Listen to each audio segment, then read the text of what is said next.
introducción, pues definir que la lux valgus en niños en términos generales es una deformidad pues relativamente poco común o poco frecuente. Se le han atribuido pues diferentes nombres, desde juanete juvenil o del adolescente, metatarsus primus varus o metatarsus primus adductus. Y pues si bien sí ocurre con cierta frecuencia, como vamos a ver, pues no es comparable con otro tipo de deformidades o patologías congénitas o adquiridas en el crecimiento. Y realmente pues no existe, y ese es uno de los inconvenientes grandes, y es que no existe una definición precisa para la lux valgus pediátrico. La mayoría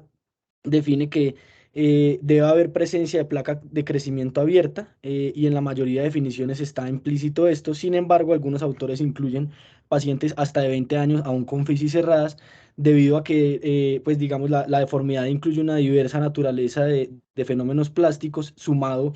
pues a la alteración fisiaria en los pacientes aún con fisis abiertas y otros diversos componentes que vamos a definir a lo largo de la charla. Lo que sí es pues invariable y es un síntoma que siempre está presente asociado a la sintomatología que nos va a definir el tratamiento, es la presencia como tal del juanete, de la deformidad y de la apariencia cosmética. Sin embargo, como vamos a ver también a lo largo de la charla, y es uno de los factores determinantes a la hora de definir cualquier tratamiento, em, es que el dolor puede ser el síntoma predominante y es el que nos puede dictar la pauta para definir la conducta a seguir. Y en términos generales se define como una desviación en varo del primer metatarsiano con desviación en valgo de la falange proximal en un niño esqueléticamente inmaduro. Como he mencionado, pues algunos autores consideran pacientes aún mayores con fisis cerradas pero menores de 20 años. En cuanto a la epidemiología, el 90% de los pacientes tienen una historia familiar, predominantemente a nivel de la mamá. El 80% de los pacientes con alus valgus también juvenil son mujeres. Y el 50% de los pacientes son niños menores de 10 años, aún con fisis abiertas. Es bilateral en la mayoría de los casos o en la totalidad de estos pacientes. Y es importante tener en cuenta que lo que sí han demostrado los estudios es que entre el 40 y el 50% de los alux valgus o del juanete del adulto inician tanto con deformidad como sintomatología en la niñez. Em, en cuanto a la patogénesis de la deformidad, pues como veníamos mencionando, uno de sus nombres pues incluye o está implícita la mayoría de las deformidades que incluyen el fenómeno, y es el metatarsus primus varus. Y se considera este como tal la base etiológica y etiopatológica de la enfermedad detectado en la infancia. Sin embargo, se asocia también esta deformidad a otras alteraciones asociadas. Entonces puede estar presente una articulación oblicua de la primer metatarso cuneiforme, es decir, la tarsometatarsiana del primer rayo puede estar oblicua. El ángulo articular metatarsiano distal, que ya lo vamos a describir en un momento adicional, puede adicional desviarse lateralmente. Esto está descrito y en los diferentes artículos está descrito como siempre o que siempre ocurre esta desviación lateral del ángulo articular metatarsiano distal en menores de 10 años. Y la primera articulación metatarsofalágica puede ser plana o cónica. Adicional a esto, el otro hallazgo pues relevante, y los estudios radiológicos se han centrado en definir la asociación o la presencia de todas estas deformidades con la deformidad del metatarso primovaro, es que tienen un primer metatarsiano más largo. Pero ya vamos a ver que algunas de estas sí se han definido como siempre presentes en la deformidad, algunas como cofactores y algunas que pues, ya se han descartado que no tienen asociación. Entonces, en cuanto a a la evaluación radiográfica, este estudio del doctor Kaiser, Livingston y Miller, en el estudio buscaban medir los diferentes pues, ángulos, como vemos en la imagen, y cuál era la importancia o la correlación clínica de cada uno de estos, tanto con la edad como pues, el género del paciente, y la progresión o las diferencias relevantes en pacientes normales versus pacientes con alux valgus juvenil. Entonces, estos 50 pacientes normales, y en alux valgus juvenil 57 pacientes, perdón, 36 pacientes sin alux valgus con pies normales. eh, y llegaban a la conclusión que estos tres ángulos de los que vemos en la imagen, que serían el ángulo metatarsiano distal articular, el que veníamos definiendo, que es este que vemos aquí de tercero en la imagen superior, de izquierda a derecha, en el que se traza pues una paralela a la diáfisis del primer metatarsiano, y una línea paralela a la fisis, y se mide este ángulo metatarsiano distal articular. El ángulo del primer metatarsiano del primer metatarsiano, también el que vemos aquí, sería el segundo de izquierda a derecha en las imágenes inferiores. Y el ángulo intermetatarsiano, porque pues ya conocemos previamente al medir pues como un ángulo de Cobb entre las diáfisis del primero y el segundo metatarsianos, son francamente pues significativos y relevantes para la evaluación inicial, como la evaluación de la progresión de los pacientes con hallux valgus juvenil, y había una diferencia estadísticamente significativa con un p-valor importante a la hora pues de evaluar estos pacientes, y son los que vamos a tomar como parámetros definitivos, como vemos adicionalmente sumado a la oblicuidad del cuneiforme. Sin embargo, pues esta es de difícil evaluación, y lo que sí podemos evaluar o dicen que se relaciona en este punto es la congruencia articular, más que otra cosa.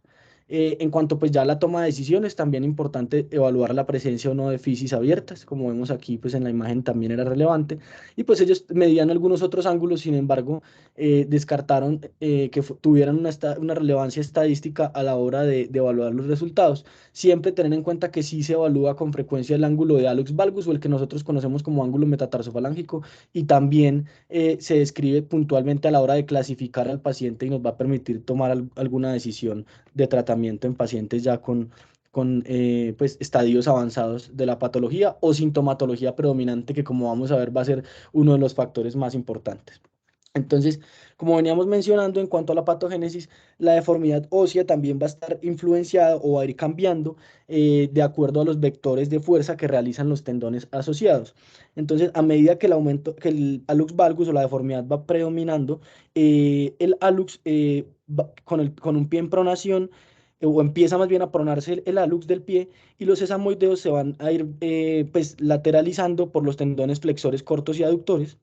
Y estos tejidos blandos mediales se estiran. La pronación del hallux hace que éste se mueva en dirección plantar, anula la contrarresistencia o el efecto de contrapeso normal del aductor, y junto con con la laxitud ligamentaria asociado a ver una extensión del pie. Y este pie plano flexible, que en la mayoría de casos está asociado en estos pacientes, causa una pronación del antepié, que va a empeorar aún tanto estéticamente como en la sintomatología los cambios que van progresando a medida que progresa la deformidad en valgo del hallux. Em, este hallux, perdón, también en pronación, adicionalmente va a llevar al abductor del hallux a una posición más plantar, y se produce este desbalance, como venimos mencionando, alrededor de la articulación metatarsofalángica entre abductores y aductores, predominando los aductores y llevando pues aún más en valgo al hallux del paciente. Adicional a esto, entonces, la contractura del aductor, la migración del abductor que se va hacia plantar, se va a sumar una incompetencia de la placa plantar, una subluxación de los sesamoideos, y estas fuerzas deformantes favorecen aún más tanto la deformidad en valgo como la deformidad en pronación del hallux. Y una vez el hallux ya presente una desviación de su posición anatómica normal, las estructuras que normalmente deben dar estabilidad a la articulación actúan ahora como fuerzas deformantes, es decir, todas estas fuerzas ligamentarias y más bien, sobre todo, predominantemente tendinosas, al perder pues, su posición anatómica normal, van a perpetuar la deformidad del eje del primer rayo en valgo. En cuanto a la patogénesis y los hallazgos radiológicos, entonces adicional, pues digamos que hay una correlación clara entre los pacientes con alteraciones radiológicas significativas, dentro de las que ya mencionamos el ángulo metatarsiano distal lateralizado, un ángulo de hallux valgus o metatarsofalángico aumentado, y un ángulo intermetatarsiano aumentados, con la presencia o no de pies planos. Y en este punto es relevante mencionar que el pie plano flexible y la laxitud ligamentaria hace que haya aún un predominio mayor de las deformidades, o se perpetúen las deformidades en cuanto al desbalance que hemos venido describiendo como etiopatogénesis. Y el primer metatarsiano largo, que puede estar asociado con estos pacientes, también se asocia con un aumento aún mayor de esta lateralización del ángulo metatarsiano o articular distal, ya que entre más largo, lo que mencionan los diferentes autores, el rayo puede ser hipermóvil, y esto va a perpetuar en la medida que las diferentes fuerzas deformantes van deformándose, valga la redundancia, el incremento pues del valgo del primer rayo. Entonces vemos esta asociación entre el ángulo tibiocalcáneo, el ángulo talocalcáneo y el ángulo de calcáneo pues del pitch calcáneo en el retropie, en asociación en cuanto a un diagnóstico de un pie plano. Tienen esta significancia estadística en pacientes con hallux valgus. Entonces, siempre correlacionar estos parámetros radiológicos en un paciente con hallux valgus significativo y sintomático con hallazgos radiológicos de un pie plano, por lo que es importante pues tener imágenes completas o radiografías de pies con apoyo, comparativas, AP lateral y oblicuas, como vamos a mencionar. Em, y lo que sí han descrito los autores, como vemos también en la tabla de índices y las conclusiones que llegaban en este artículo, es que el pie plano, cuando hay hallazgos radiológicos y pues sintomáticos también en el medio y antepié, se asocia con la severidad del hallux valgus. Es decir, en pacientes con un pie plano, no solo con alteraciones en el retropié, sino en medio y antepié, va a haber una mayor severidad del hallux valgus. Pero en pacientes con, como mencionábamos, parámetros alterados en el retropié radiológicos, si bien puede estar presente la lux valgus, no necesariamente va a estar relacionado o correlacionado con la severidad de la lux valgus. Pueden ser alteraciones severas en el retropié, pero pacientes con hallux valgus asintomáticos o leves a nivel radiológico. Adicionalmente, y es muy importante tener en cuenta la presencia o no de la fisis abierta, esto tanto para la patogénesis como para el posible potencial de crecimiento y potencial de progresión de la deformidad en los pacientes. También esto es importante a la hora de definir la realización o no de una osteotomía u optar de forma temprana por otro tipo de procedimientos. Entonces, tener en cuenta que en niños menores de 10 años con fisis abiertas, la progresión de la lux valgus va alrededor de 1,5 grados al año, pero los diferentes estudios en cuanto a la progresión natural de la deformidad han mostrado que en pacientes mayores de 10 años con hallux valgus juvenil no hay una progresión significativa de la deformidad en hallux valgus en ninguno de los parámetros radiológicos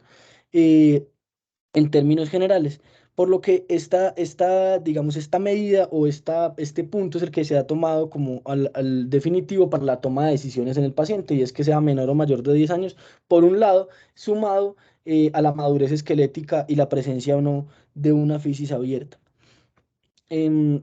Diferencias pues relevantes con el adulto, en términos generales, que hay una menor deformidad de la metatarsofalangica en los niños, hay una menor eminencia medial, pese a haber pacientes que cursan con una luz valgus juvenil severo y de progresión severa. En términos generales, hay un menor engrosamiento bursal, un menor desgaste, perdón, un menor engrosamiento bursal, y no hay desgaste de la articulación metatarsofalangica en la mayoría de los pacientes. Sin embargo, sí es importante pues describir que, y los diferentes estudios lo describen, que la articulación metatarsofalágica es incongruente hasta en el 45% de los pacientes con hallux valgus juvenil, a diferencia de los pacientes adultos en los que la incongruencia articular a este nivel metatarsofalágico es solamente en un 10 a un 15% de los casos, y esto tiene relación también con la toma de decisión en cuanto a una decisión quirúrgica.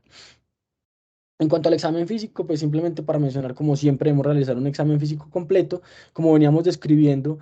ante la presencia de deformidades asociadas en el pie, evaluar muy bien la presencia o no de un paciente con un pie plano, con alteraciones en medio y antepié fundamentalmente. Em,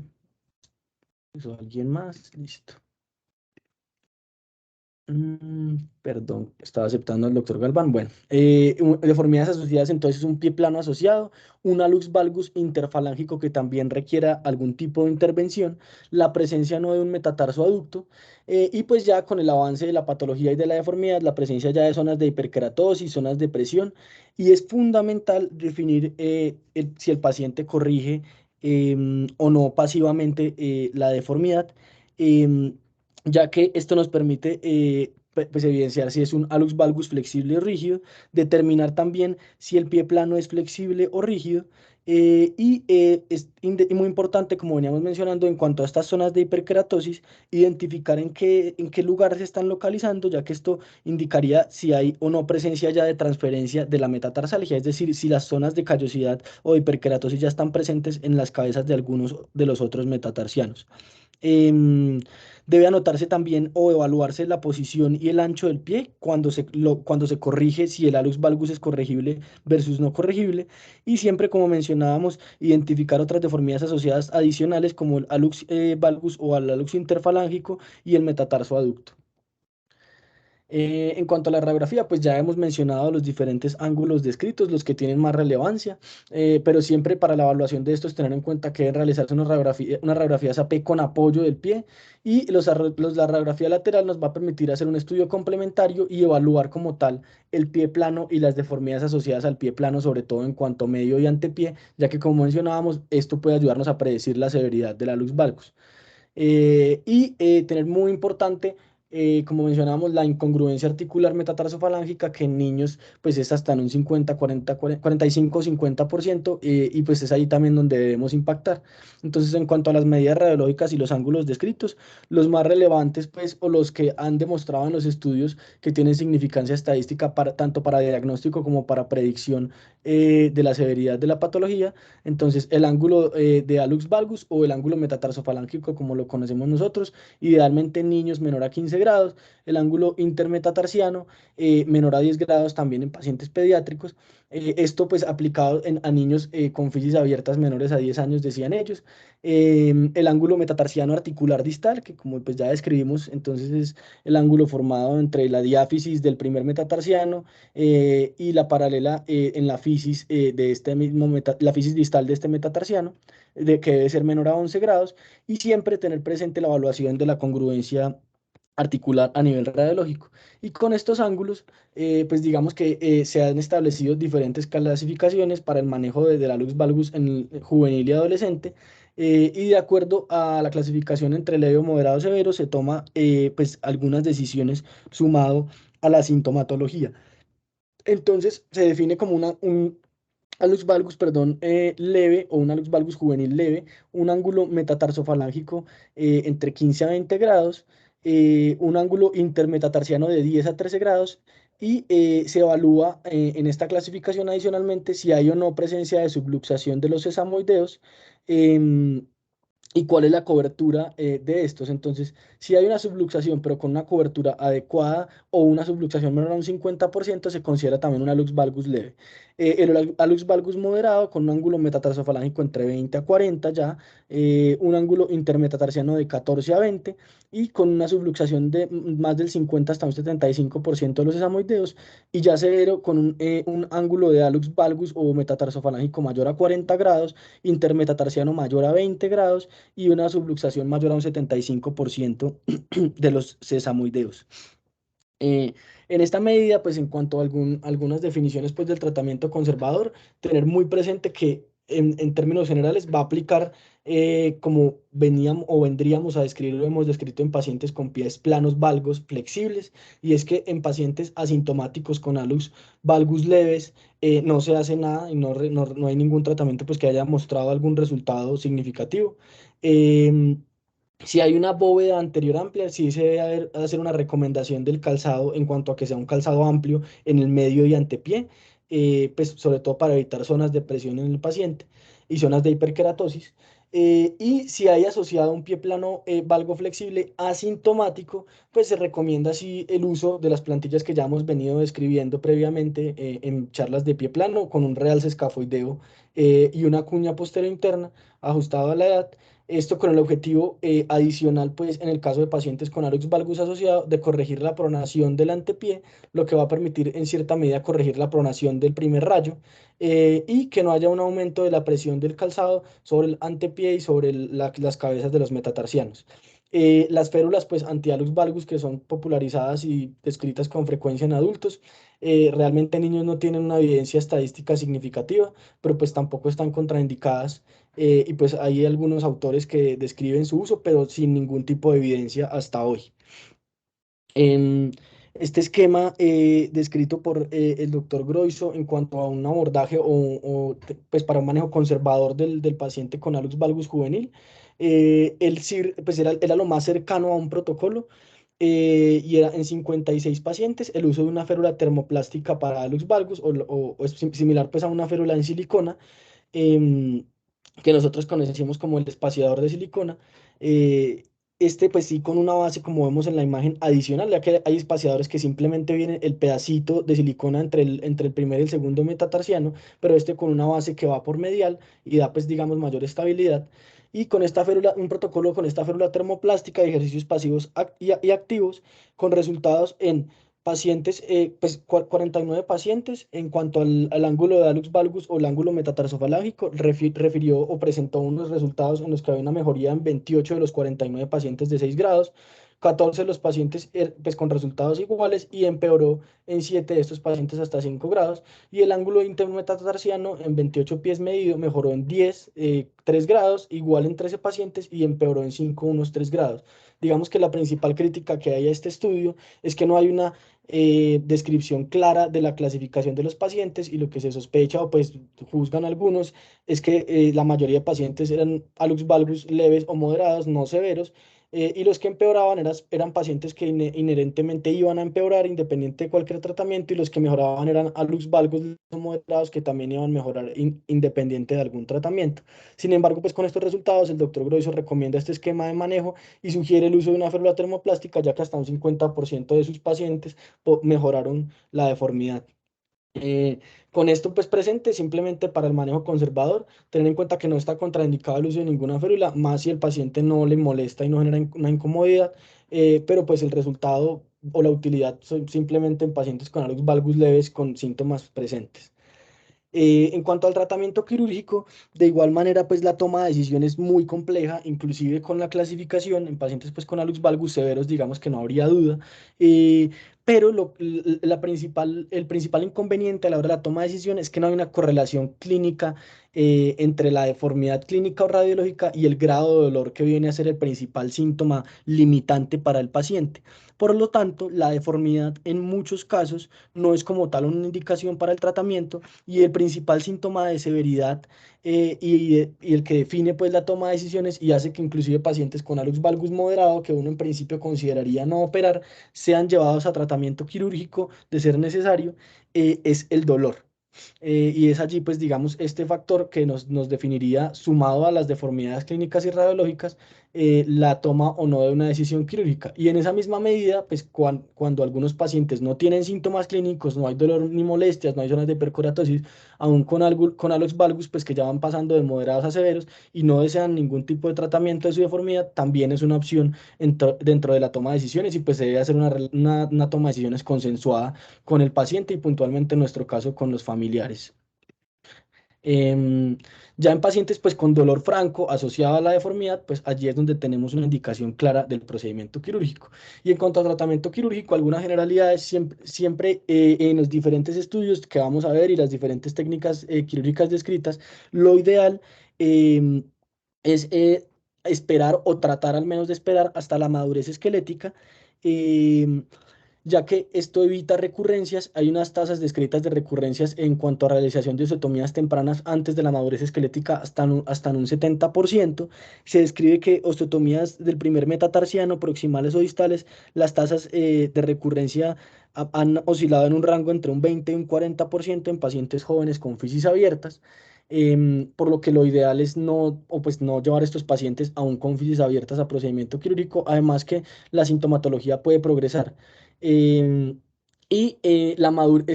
digamos que la madurez esquelética también se va a asociar con una madurez de los tejidos blandos, en la que al ser más, pues, más cercano o ya aún con las fisis cerradas, va a haber una menor laxitud de los tejidos blandos, una menor laxitud ligamentaria, lo que nos va a permitir al momento del procedimiento quirúrgico establecer o llevar digamos, llegar más bien a una mejor posición y un mejor balance de los tejidos blandos asociado ya sea a una osteotomía o algún otro tipo de procedimiento que se realice. Esto tenerlo en cuenta, como veníamos mencionando, en pacientes con hallux valgus severos, en los que la toma o el tratamiento quirúrgico decidido sea algún tipo de osteotomía. Ya vamos a mencionar otros tratamientos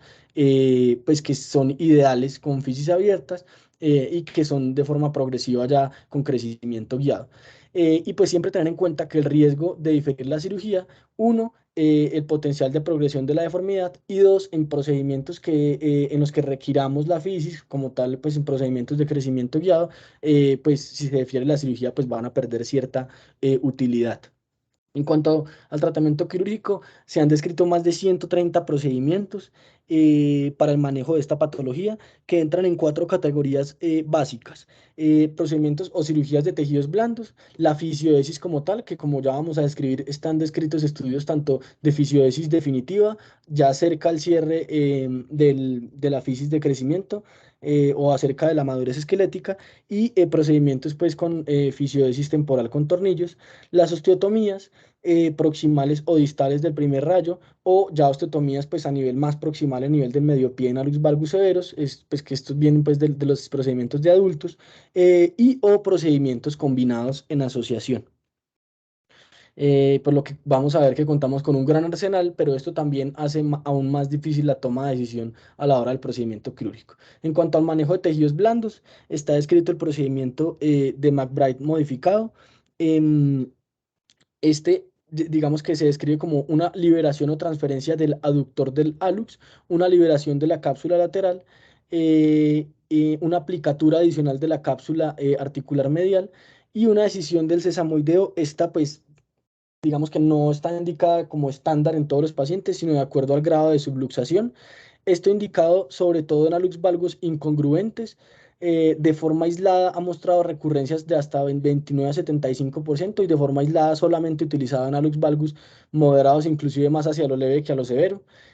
Por lo que este procedimiento sí se debe realizar, pero es ideal realizarlo asociado a osteotomías. Em, y se combina, si digamos que se presentan propuestas adicionales más recientes combinando estos procedimientos de tejidos blandos con la extracción o la corrección del juanete y unos procedimientos aún más amplios. Está descrita también dentro del manejo de los tejidos blandos la liberación o transferencia del aductor del hallux, como mencionábamos, y la cápsula lateral, esto en combinación siempre con las osteotomías. Algunos autores, y digamos que la excisión del sesamoideo no está indicada de protocolo, ya que en algunos estudios, algunos autores han evidenciado que hay un riesgo de desarrollar hallux varus con la escisión o la resección de este sesamoideo. Y este riesgo es evidente, y podemos pasar de un hallux valgus que era congruente a incongruente, por lo que pues esto se debe, pues, es con mucho cuidado y se debe definir a lo largo del procedimiento idealmente la necesidad o no de resecar el sesamoideo. Em,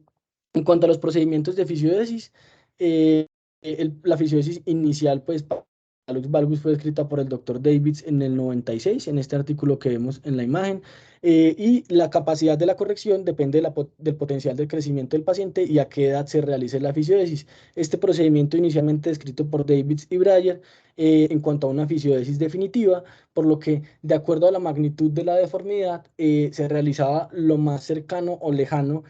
al probable o posible cierre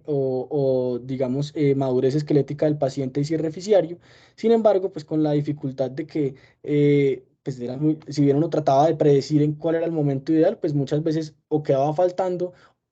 o sobraba o se hacía de forma muy temprana. Entonces, pues lo que ellos describían o en su artículo tenían en cuenta que en hombres alrededor de los 16 años, en mujeres alrededor de los 14 años el cierre fisiario, y recomendaban en hombres que fuera menores a 12 años, y en mujeres menores a 10 años, ya de acuerdo a la severidad, pues definir cuál era el momento ideal para cada paciente. Sin embargo, sí hacía la precisión y la puntualidad que solamente en pacientes, pues idealmente con un hallux valgus moderado que requirieran correcciones pequeñas o progresivas, y básicamente describen la técnica con una incisión lateral en la base del primer metatarsiano y con la ayuda del intensificador de imágenes, una broca y una cureta, identificar la fisis de crecimiento proximal y retirar alrededor de un 30% de la fisis proximal lateral en, en la base del primer metatarsiano. Eh, Aquí pues los resultados del estudio, una mejoría en promedio del ángulo de hallux valgus o metatarsofalágico de 3,5 grados, una mejoría del ángulo intermetatarsiano de 2,3 grados y una mejoría del ángulo del metatarsiano articular distal de 5 grados, con un 0% de aumento de la deformidad en todos los pacientes que fueron sometidos al tratamiento, por lo que digamos que como una medida en pacientes con un hallux valgus moderado sin un riesgo de progresión alto, es una técnica pues ampliamente utilizada, descrita y pues con resultados favorables y reproducibles. Y como vemos en la imagen, además estadísticamente significativos de acuerdo a lo que él presentó en su estudio. En cuanto a la fisiodesis o epifisiodesis temporal con un tornillo temporal, para el manejo del hallux valgus juvenil, este pues uno de los estudios descritos en este 22 pacientes con 39, pues 39 pies intervenidos y seguimiento hasta los 28 meses. Ellos decían que de la totalidad de los pacientes que evaluaron inicialmente, solo 22 cumplían con sus criterios de inclusión, tanto en edad, que fueran un rango de 8 a 15 años, el promedio fue de 11,1 años. eh, y en esta misma medida, el procedimiento operatorio se realizó de forma bilateral en 17 de los pacientes, unilateral en 5 de los pacientes. El momento medio o la edad media del procedimiento quirúrgico fueron estos 11,1 años, y se utilizó un tornillo de 3,5 milímetros que ellos referían debía pasar al menos 3 roscas a través de la fisis. Hubieron 5 pacientes que requirieron retiro temprano por molestias asociadas al material de osteosíntesis, y estos mismos pacientes pues que se retiró el material, estos 3 por molestias se realizaron finalmente osteotomías proximales para tratamiento de su hallux valgus, y 2 pacientes en los que se realizó un retiro temprano porque la hemifisiodesis no fue efectiva y no se evidenció un cierre fisiario adecuado. En cuanto a resultados radiológicos, una corrección del ángulo metatarsofalágico o de hallux valgus que pasó de 26,5 grados hasta 20,2 grados. em, con una corrección aproximada de 0,2 grados por mes desde que se colocó el tornillo, y el ángulo intermetatarsiano con una mejoría de 14,1 en promedio hasta 10,5 grados, aproximadamente 0,12 grados al mes. Estos pues fueron los resultados también estadísticamente significativos, y en esta misma medida también será una opción viable en pacientes jóvenes con un hallux valgus moderado, de acuerdo a lo que hemos venido describiendo.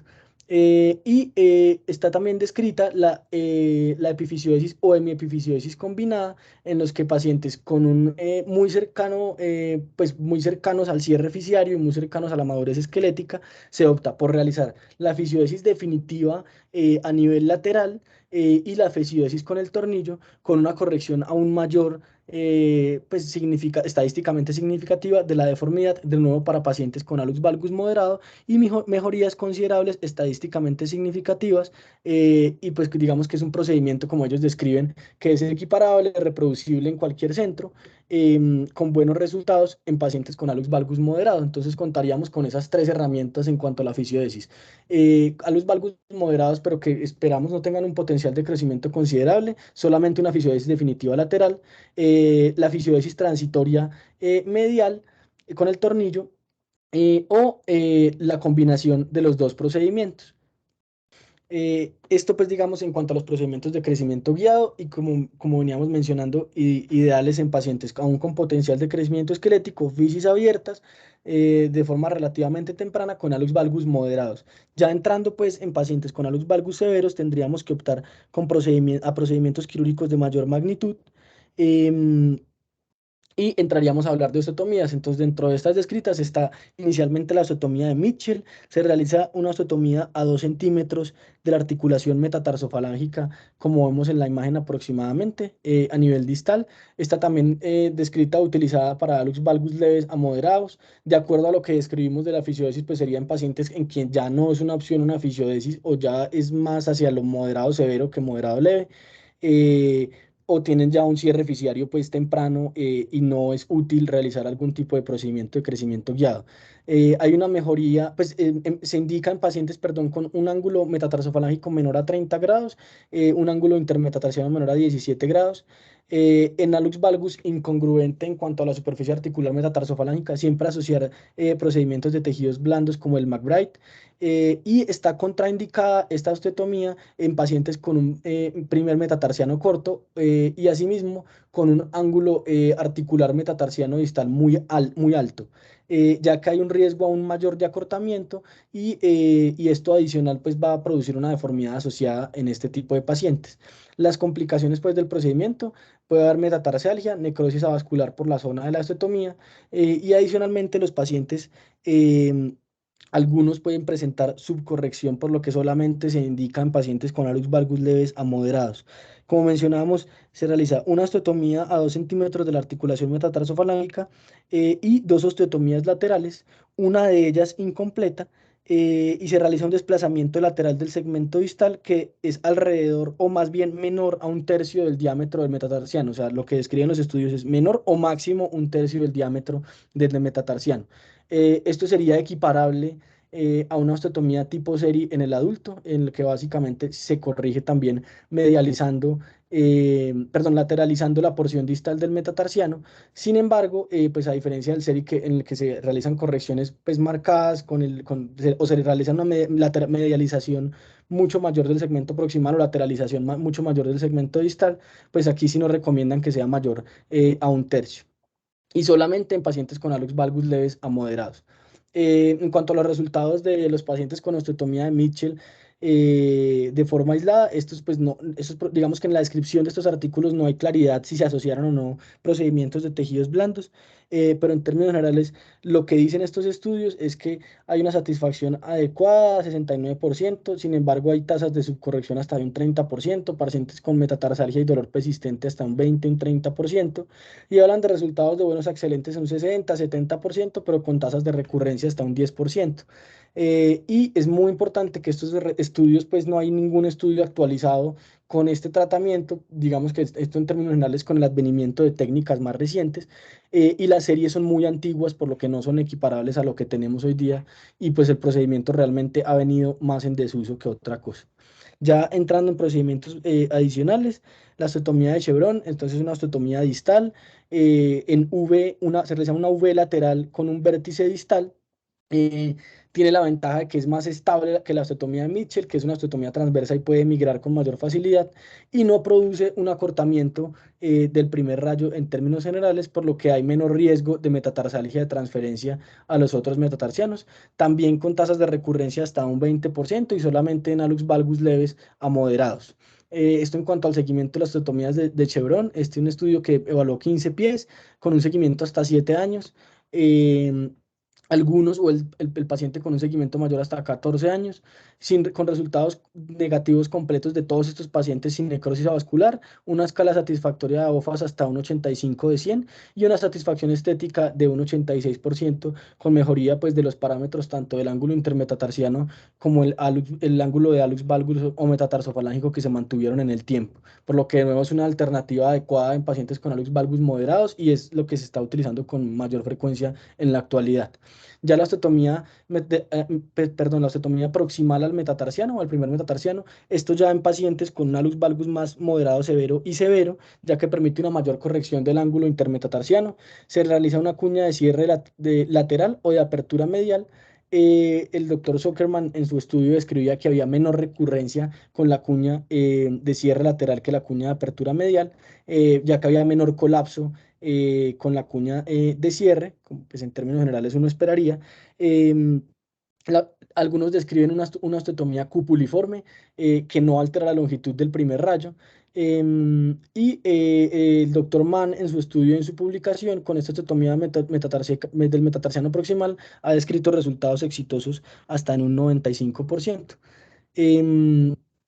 este procedimiento pues adicional, que es sumando a la osteotomía en cuña de apertura, en este caso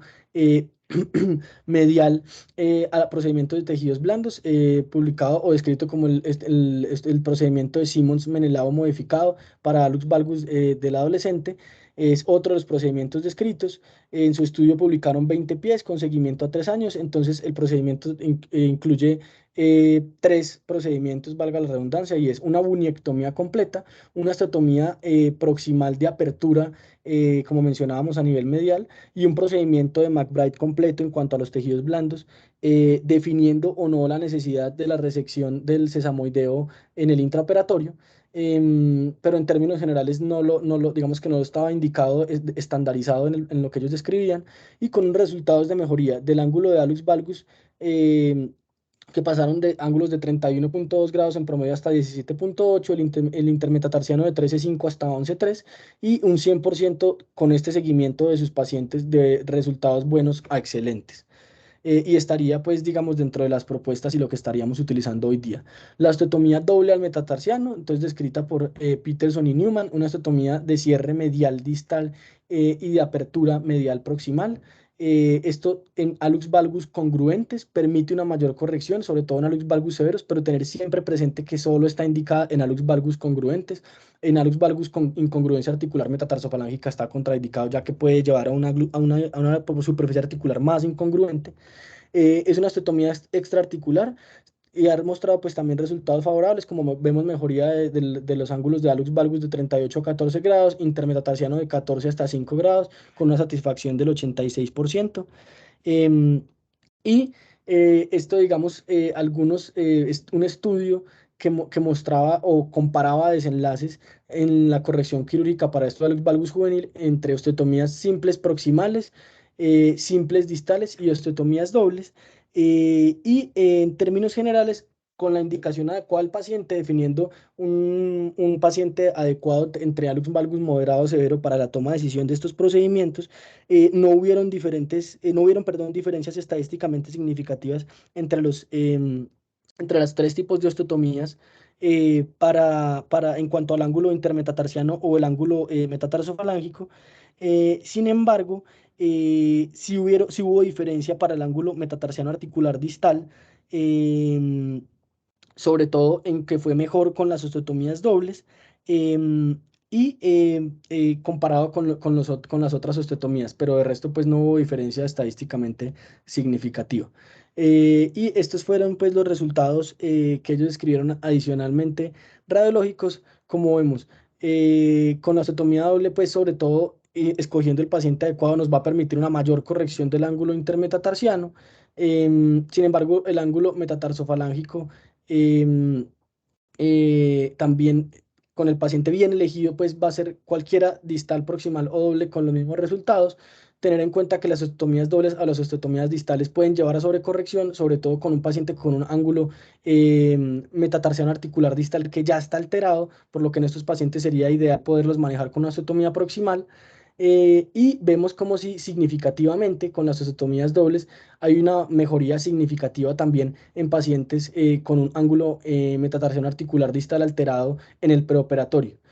Por lo que simplemente pues para tener en cuenta y las recomendaciones finales del doctor Mubarak y Edmonds con el estudio era que se debe definir la osteotomía de acuerdo a la severidad del paciente y las osteotomías proximales o distales simples estarían más indicadas en pacientes con alux valgus moderados más que severos. Tener en cuenta siempre que mejor proximal si tiene alteración del ángulo metatarsiano articular distal. Y las osteotomías dobles ideales en pacientes con alux valgus severos y alteraciones del ángulo metatarsiano articular distal.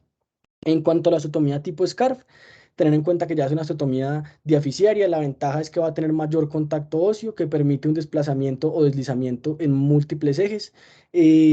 Va a haber una lateralización, un descenso de la cabeza del metatarsiano y puede haber o no un acortamiento o alargamiento. Y tiene muy buenos resultados en adultos, sobre todo en deformidades moderadas a severas, pero no hay seguimientos significativos en pacientes jóvenes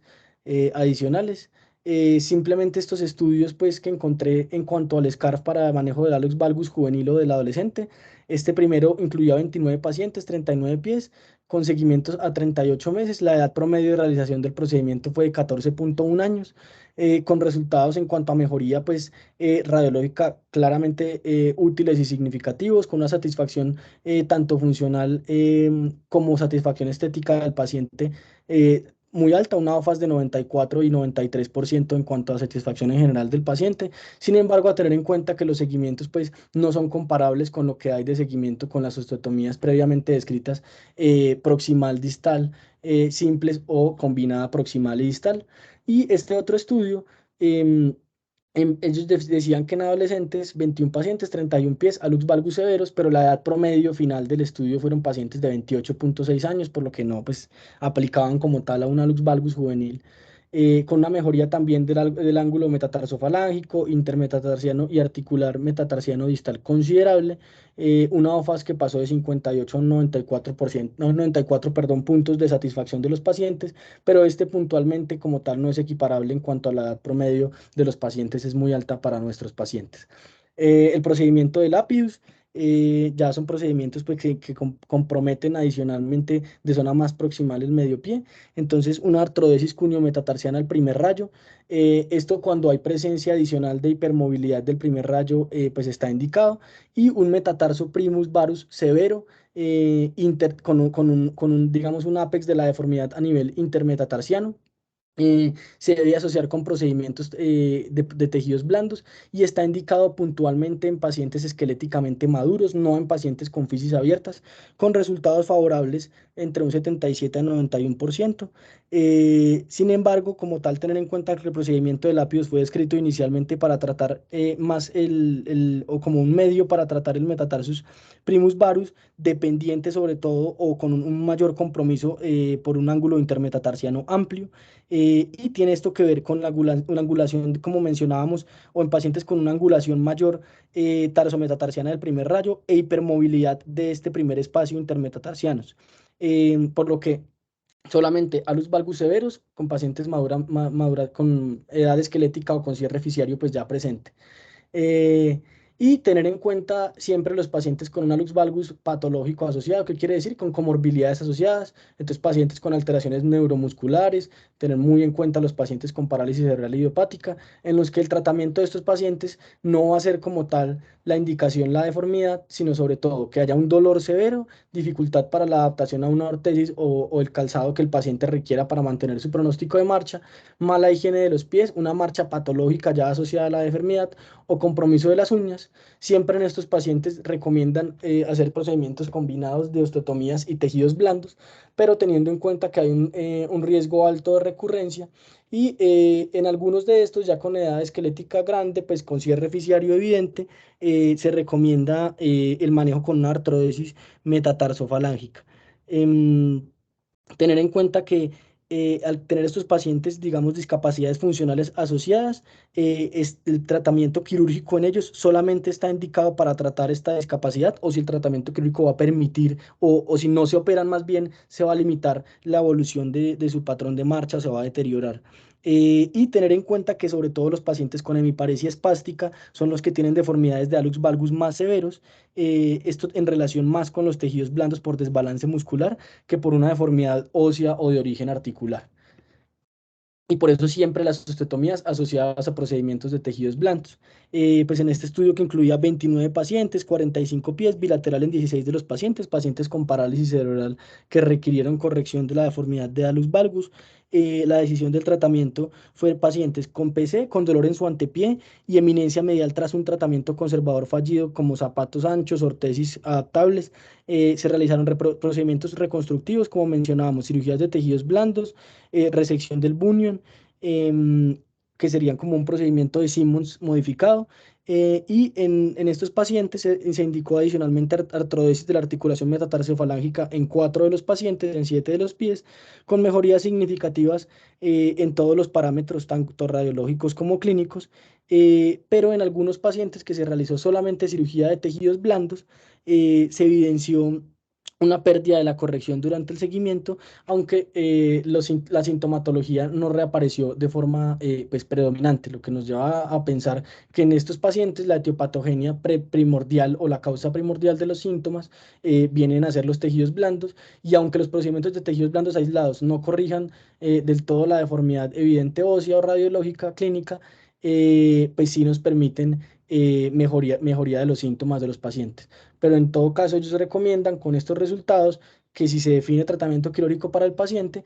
hacer procedimientos combinados. Y pues este es el protocolo que ellos indican. Entonces, es un hallux valgus corregible, flexible, sin síntomas, simplemente el uso de ortesis, como vemos ahí, una OTP en caso de ser necesaria, con una placa al pulgar, que sería similar a un espaciador, pero amplio hacia proximal. Y si ya hay una deformidad rígida con dolor, entonces en un ángulo de hallux valgus mayor a 45 grados y un intermetatarsiano mayor a 20 grados, con ya artrosis asociada degenerativa e incongruencia articular, en el que hablaríamos de un hallux valgus severo, recomiendan la artrodesis metatarsofalángica. Y en hallux valgus moderado, como ellos lo definen, un ángulo metatarsofalangico menor a 45 grados y un intermetatarsiano menor a 20 grados, osteotomías correctivas con procedimientos de tejidos blandos asociados, ya sean distal, proximal u osteotomías combinadas distal y proximal. Y en resumen, digamos que este algoritmo y este protocolo que encontré para la toma de decisiones y es, ante la presencia de una deformidad de los valgus, en la que ya se defina em, pues algún tipo de tratamiento quirúrgico con una superficie articular congruente, entonces estarían indicadas en hallux valgus moderada, superficie articular congruente, osteotomías de Chevron u osteotomía doble proximal y distal del primer racho, moderado a severo. Con una superficie articular incongruente, con un ángulo intermetatarsiano menor a 13 y un ángulo de metatarsofalágico de hallux valgus menor a 30, haríamos referencia más a moderado que severo. Osteotomías, estarían indicadas osteotomías de Chevron, procedimiento de McBride de tejidos blandos con osteotomía proximal de la base del metatarsiano, de acuerdo a la necesidad. U osteotomía de Mitchell también podría estar indicada, como mencionábamos, en hallux valgus leves. En hallux valgus, con un ángulo intermetatarsiano mayor a 13 y un ángulo de hallux valgus menor, entre 30 pero menor a 40, entonces procedimiento de McBride también, con osteotomía proximal, el del metatarsiano estaría indicado, o osteotomía de Mitchell. No estaría indicado pues ni el chevron ni la resección adicional. Y digamos, articulaciones incongruentes, pero una hipermovilidad de la metatarso cuneiforme, como mencionábamos, del primer rayo o la tarsometatarsiana del primer rayo, recomiendan puntualmente en estos pacientes a una edad adecuada la fusión de la metatarsofalangica o la fusión de la cuneo-metatarsiana del primer rayo, ya cuando vaya cierre fisiario. Y pacientes con, como mencionábamos, patología neurológica asociada, entonces sí se recomiendan procedimientos combinados en cuanto a deformidades severas y sintomáticas, fusión de la primera articulación metatarsofalangica e inclusive artrodesis también de la articulación tarsometatarsiana del primer rayo. Y con esto en mente, pues digamos que unos abstrayendo un poco de lo que ellos recomiendan en su algoritmo, entonces deformidad leve, osteotomía de Chevron con procedimiento de McBride, hallux valgus con subluxación, em, pero también con deformidad leve, osteotomías proximales en la base, asociada a procedimiento de McBride, y ya una deformidad con una asociación, como mencionamos en los diferentes estudios, con un ángulo distal metatarsiano articular aumentado, y por eso es tan relevante la evaluación de este ángulo. Se debe manejar solamente o con osteotomías dobles del metatarsiano, proximal o distal, y procedimientos de McBride, por lo que mencionamos las otras osteotomías simples o de otro tipo no van a corregir el ángulo distal metatarsiano. Y con este protocolo, pues se han descrito ellos resultados favorables, buenos y excelentes hasta un 92% de los casos. Pues ya a manera de conclusiones, es fundamental conocer las diferencias estructurales y en el manejo de estos pacientes en comparación con los adultos. Tener en cuenta que el manejo conservador puede ayudar con los síntomas en pacientes leves, pero no mejora parámetros radiológicos. Se debe determinar el momento ideal para la realización del procedimiento quirúrgico de acuerdo a la edad del paciente. Siempre tener en cuenta que en cuanto a osteotomías es ideal dilatar el procedimiento hasta la madurez esquelética completa en el paciente, de ser posible, eh, y de acuerdo siempre a la determinación pues de la severidad de la lux valgus, conocer todo el arsenal pues con el que contamos de múltiples procedimientos quirúrgicos y definir un algoritmo organizado al menos qué hacer con pacientes leves, moderados y severos, con fisis abiertas o con fisis cerradas, y así determinar pues cuál es el procedimiento ideal para cada uno de los pacientes. Pues esto era lo que traía para hoy de hallux valgus juvenil.